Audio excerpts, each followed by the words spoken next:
हम विदेशी व्यापार में एफडीआई को पढ़ रहे थे। एफडीआई की आवश्यकता क्यों है? एफडीआई की आवश्यकता इसलिए है क्योंकि भारत एक विकासशील देश है और वो विकसित देश बनना चाहता है। तो उसके लिए पूंजी की आवश्यकता है, पूंजी की कमी है। और यदि फॉरेन इन्वेस्टमेंट होता है तो इससे पूंजी की आपूर्ति होगी। पूंजी की आपूर्ति होने से हमारे हम विकासशील देश से विकसित देश बन सकते हैं। पहला कारण तो है। दूसरा कारण है कि अ, हमारे यहाँ तकनीक की कमी है। हमारे यहाँ संसाधन तो हैं, परंतु कम संसाधन को तकनीक के माध्यम से उसका दोहन करने से अधिक उत्पादन, अधिक हम लाभ अर्जन कर सकते हैं। तो वो चीज़ हमारे यहाँ नहीं है। और वो यदि कोई दूसरा देश हमारे यहाँ इन्वेस्टमेंट कर रहा है, टेक्नोलॉजी ला रहा है, आवागमन हो रहा है उसका, तो उससे भी हमारे देश की जो समृद्धि है वो बढ़ेगी। दूसरा, हमारे यहाँ का इंफ्रा जो है वो उतना विकसित नहीं हुआ था, क्योंकि हमने सबसे पहले तो कृषि क्षेत्र पर जोर दिया और कृषि क्षेत्र से फिर हमें मैन्युफैक्चरिंग सेक्टर पर जोर देना चाहिए था। तो उसके बाद हमने उसको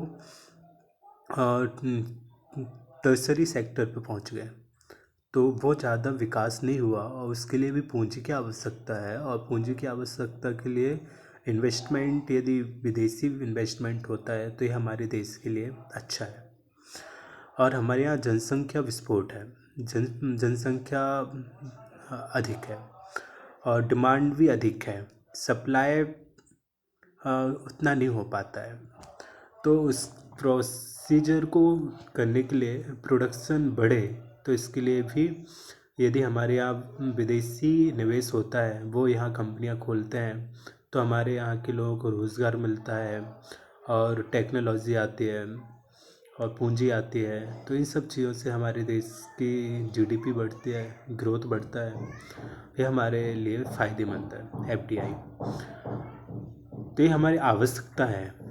और एफडीआई में आवश्यकता और लाभ में अंतर है।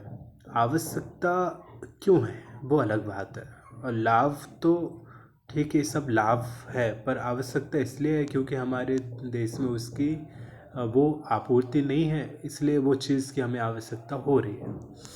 अब हम ये देखेंगे कि एफडीआई के लाभ और हानि के तर्क क्या हैं।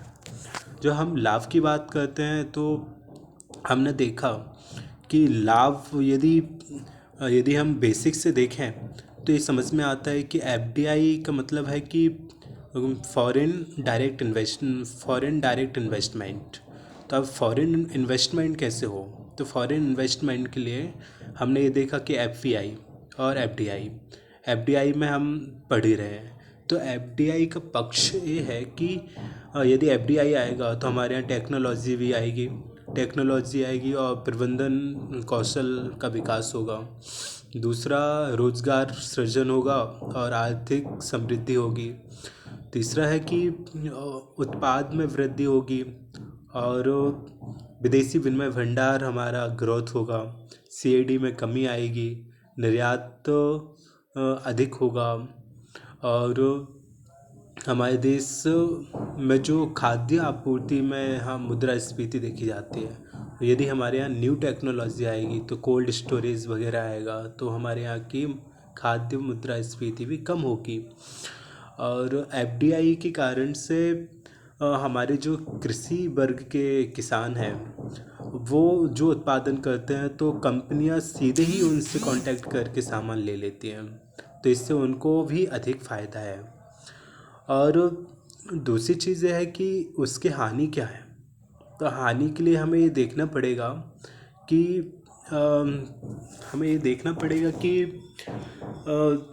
बाज़ार जो है वो दो प्रकार से कार्य करता है। एक तो है होलसेल में एक व्यापारी बहुत सारा सामान थोक के मूल्य में लाता है, और जो खुदरा बाज़ार है उनको वो फुट कर करके उन्हें दे देता है। तो इसे हम कहते हैं होलसेल। और दूसरा है रिटेल। रिटेल दो प्रकार से है, एक तो सिंगल ब्रांड रिटेल और एक मल्टी ब्रांड रिटेल। तो सिंगल ब्रांड रिटेल में हम देखते हैं कि एक जो उत्पादन है, उस उत्पादन को, उस ब्रांड को घरेलू स्तर पर या अंतर्राष्ट्रीय स्तर पर के माध्यम से जो भी हम आयात, जो भी हम विक्रय क्रय विक्रय करते हैं, उसे हम सिंगल ब्रांड रिटेल कहते हैं।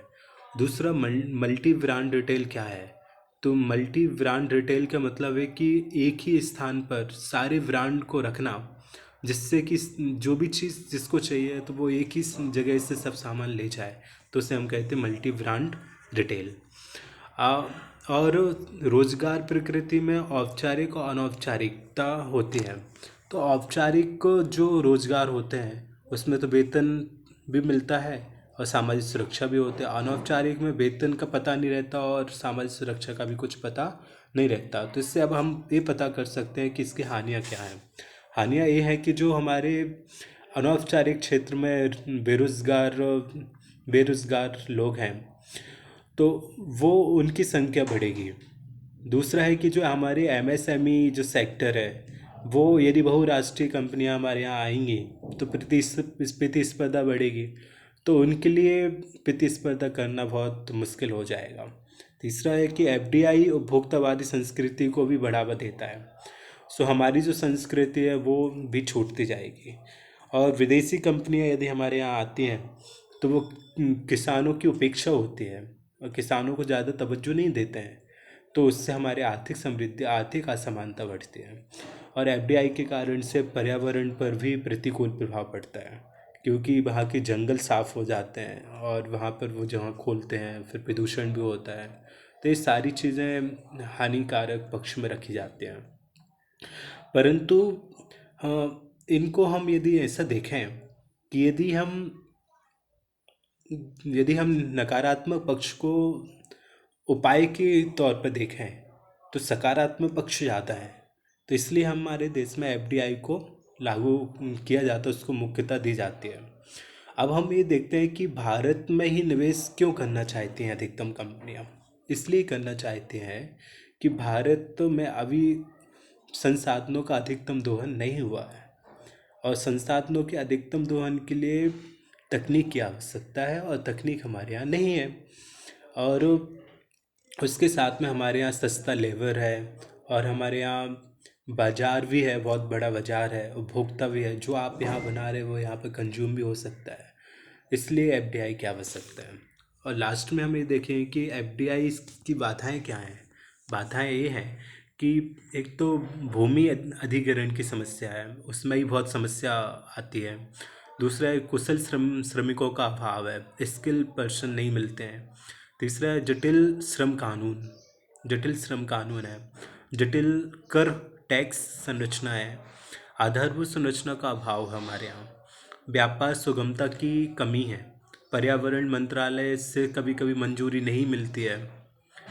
पूरा जो हमने सब कुछ साइन करा है और पर्यावरण मंत्रालय मंजूरी नहीं दी, तो हमारा पूरा टाइम बर्बाद जाता है। लाल फीताशाही एवं भ्रष्टाचार है, और अपारदर्शी पॉलिसी, एग्जिट पॉलिसी है, बाहर निकलने के लिए बहुत टाइम लगता है, और अदूरदर्शिता है एवं अस्थायी नीति है। अब इसके जो उपाय किए गए हैं तो वो SCZ हम आगे वाली वीडियो में देखेंगे। ओम नमः।